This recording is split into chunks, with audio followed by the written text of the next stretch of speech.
Welcome 2026 at ito yung unang ano ko sa for the year of 2026 at alam nyo naman dito medyo busy tayo nasa labas na naman tayo ngayon.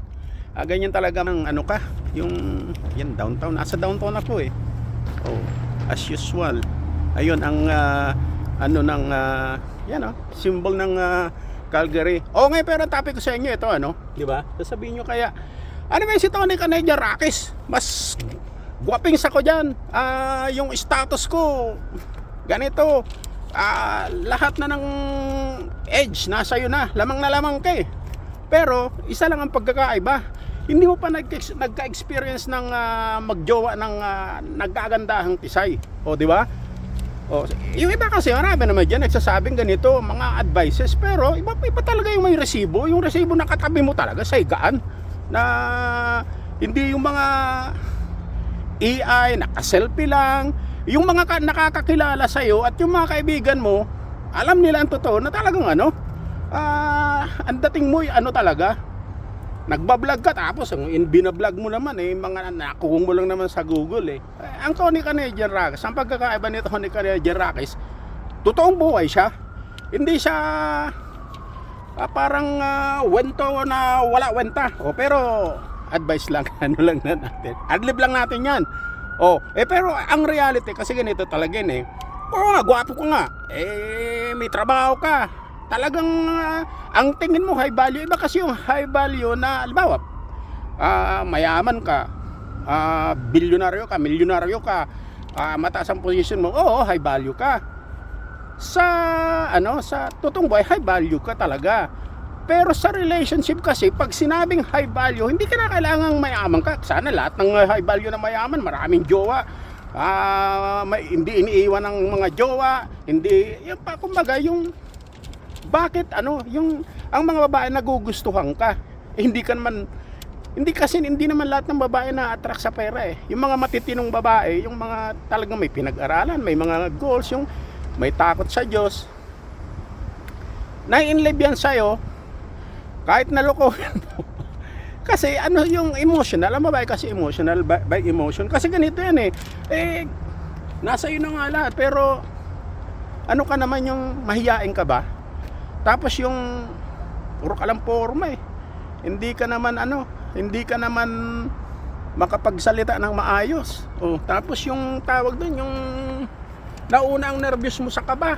Tapos saka isa pa, ang kasi ang pagkakaiba ng yung tisay sa Pinay, syempre spoken ng dollar ka kung Pinay ang kausap mo, ang lakas ng confidence mo kasi Asian. Pero pag ibang Asian, iba kasi talagang ugali ng Asian yung syempre may faith, yung kultura, malaking difference siya. Ang laki ng difference ng Asian at sa tisay. Kasi ang mga tisay kasi, tisay body counts. Ang tisay kasi sila mabilis magdesisyon upfront, kung gusto ka forward.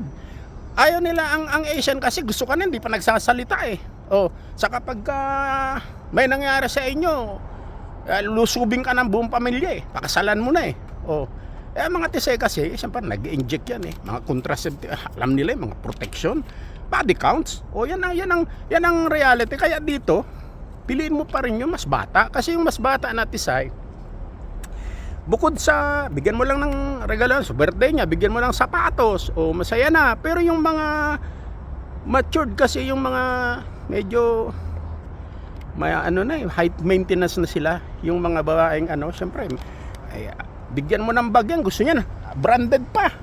Naranasan ko dati, binigyan ako ng nangutang pa ako 2,000 lang naman, pero inulog-hulugan ko yata ng 5 taon siyempre pasikat sa umpisa, natututo ka, ganun pala yun. So ang pinakang kasi talaga, pagka ang babae talaga, para magustuhan ka, wag masyadong wag mong daanin sa mga gift, sa mga regalo, mga gold digger ang magkukuha mo. Kinakalamay communication skill ka talaga.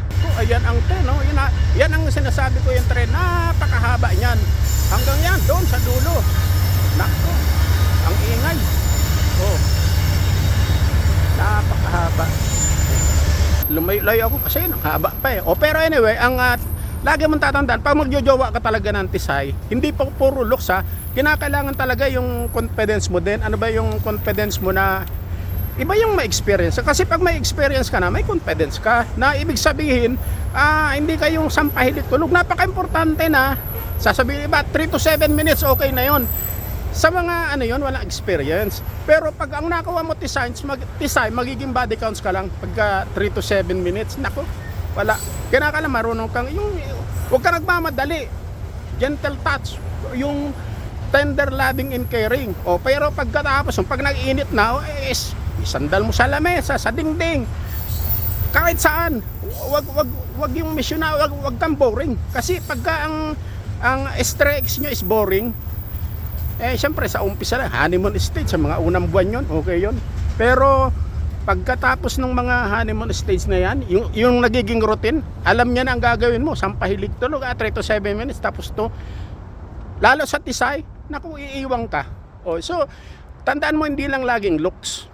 Kinakailangan may experience ka din talaga. Pag tisay pag Asian, iba naman ang Asian. Sabi ko tisay. Yun lang muna at welcome 2026. At ito yung 2026 January, first vlog of the year. Yun lang muna.